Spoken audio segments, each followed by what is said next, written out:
For more than a decade, the US Navy has struggled to find the right balance between capability, cost, and numbers in its Tier 2 and Tier 3 surface combatant force. The cancellation of the Constellation-class frigate in late 2025 marked the collapse of what was supposed to be the service's long-term solution to the failures of the Littoral Combat Ship program. In its place, the Navy has launched the new FFX, a frigate based on the Coast Guard's Legend-class national security cutter. This is not simply a new ship design. It represents a fundamental shift in how the Navy thinks about frigates, industrial risk, and what capabilities it is willing to trade in order to get hulls in the water quickly. Of course, to understand the FFX program, we first need to revisit how the Navy got here. The last successful US Navy frigate class was the Oliver Hazard Perry, with the class's namesake launched in 1976. Introduced in the late Cold War, these ships were relatively modest in size and cost, but they were numerous and well suited to escort missions, maritime security, and lower intensity conflict. They formed the low end of the Navy's high-low mix, complementing the fleet's cruisers and destroyers.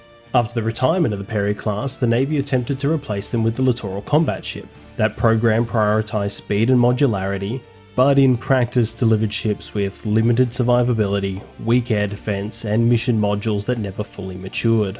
By the late 2010s, even the Navy was openly acknowledging that the LCS could not fulfill the traditional frigate role. The Constellation-class frigate, originally designated FFGX, was meant to fix that. Based on the Franco-Italian FREM design, it was supposed to deliver a true multi-mission combatant with a 32-cell Mark 41 vertical launch system, Aegis-derived combat system, and credible anti-air, anti-surface, and anti-submarine warfare capabilities. Instead, the Constellation quickly became a cautionary tale. Extensive US-specific design changes reduced commonality with the parent design to around 15%, driving weight growth, cost increases, and years of scheduled delay. By 2025, the lead ship was barely 12% complete, delivery had slipped to 2029 at the earliest, and the class was approaching 80% of the cost of an Arleigh Burke destroyer while offering far less capability. So, in November and December 2025, the Navy made a dramatic decision: truncate the Constellation class to no more than 2 ships, and start over. Late December last year, the FFX program was announced. Instead of another heavily modified foreign design, the Navy chose a proven American hull, the Coast Guard's Legend-class national security cutter, built by Huntington Ingalls Industries in Pascagoula, Mississippi.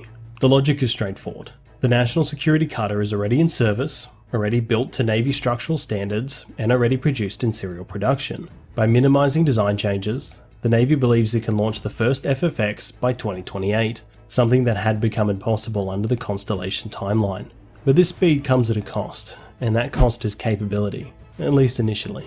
As presented by the Navy at the Surface Navy Association Symposium, the FFX is a medium-sized combatant that sits clearly below the cancelled Constellation in both size and displacement. The ship is approximately 421 feet long, with a beam of 54 feet and a displacement of around 4,700 tons, far smaller than the Constellation-class frigate, which had grown towards 8,000 tons during redesign. Performance figures reflect the ship's patrol boat heritage. The FFX is expected to reach speeds up to 28 knots, with an impressive range of approximately 12,000 nautical miles and an endurance of up to 60 days. These figures make it well suited to long-duration presence missions, escort duties, and operations across the vast distances of the Pacific. The standard crew size is approximately 148 sailors, again reflecting a focus on affordability and sustainability rather than high-end combat systems. The most controversial aspect of the FFX is its armament, more specifically, its lack of armament. The initial flight of FFX will not include a built-in vertical launch system. This means no standard missiles, no Evolved Sea Sparrow missiles, and no integrated Tomahawk strike.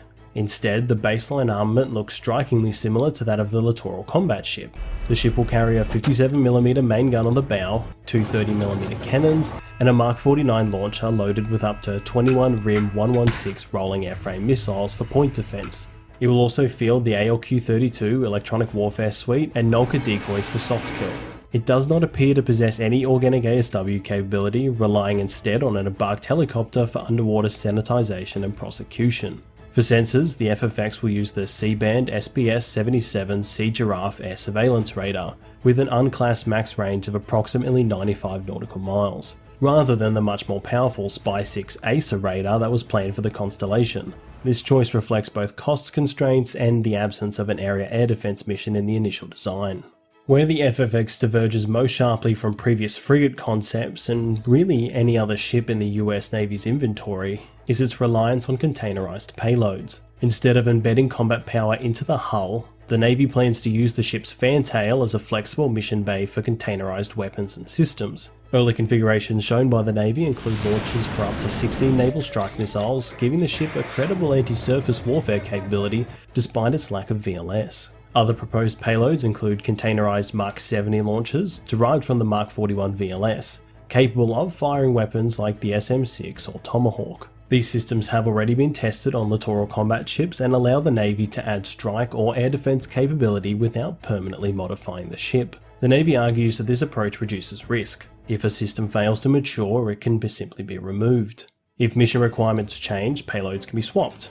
Unlike the LCS mission modules, which attempted to co-develop ships and systems simultaneously, the FFX's containerized payloads rely on already fielded weapons simply integrated in a box.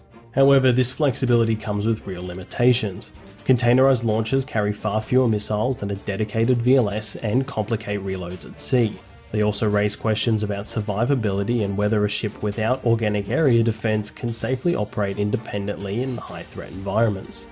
Another pillar of the FFX concept is its role as a command node for unmanned systems. The Navy explicitly envisions FFX acting as a mothership for uncrewed surface vessels and aerial systems. These platforms could carry additional sensors or weapons, extending the frigate's reach while spreading risk across multiple platforms. In theory, this allows a lightly armed frigate to contribute to distributed maritime operations without carrying all of its combat power on board. In practice, this concept depends heavily on technologies and operational concepts that are still evolving. Beyond the ship itself, the FFX program is deeply tied to concerns about the US shipbuilding industrial base. The Navy's leadership has been explicit that one of the program's goals is to restart frigate production quickly and spread work across multiple shipyards. The first ship will be built by HII on a sole source basis, but follow-on ships are expected to be completed, potentially involving multiple US shipyards. The Navy is also exploring distributed shipbuilding, where major modules are built at different yards and assembled at a lead yard. This approach, already used in submarine construction, could dramatically reduce build times and expand capacity by tapping smaller shipyards across the country. There is even discussion of involving foreign shipyards in building modules, particularly as a bridging strategy while the US industrial base recovers. While politically sensitive, this reflects the urgency with which the Navy views the widening gap between US and Chinese shipbuilding capacity. In conclusion, the FFX is not the frigate the Navy originally wanted, but it is the frigate the Navy believes it can afford, in time, money, and industrial risk. By prioritising speed, producibility, and modular growth over integrated combat power, the Navy is betting it can evolve the FFX over time, much as it did with the Arleigh-Burke destroyers. Whether that bet pays off will depend on whether future upgrades actually materialise and whether the fleet can accept a generation of frigates that start their lives with limited self-defence capability. What is clear, however, is that the FFX represents a profound shift in US naval thinking, away from bespoke, gold-plated designs and towards hulls in the water first mentality, capability later. In an era defined by numbers as much as technology, that may be a risk the Navy believes it can no longer avoid.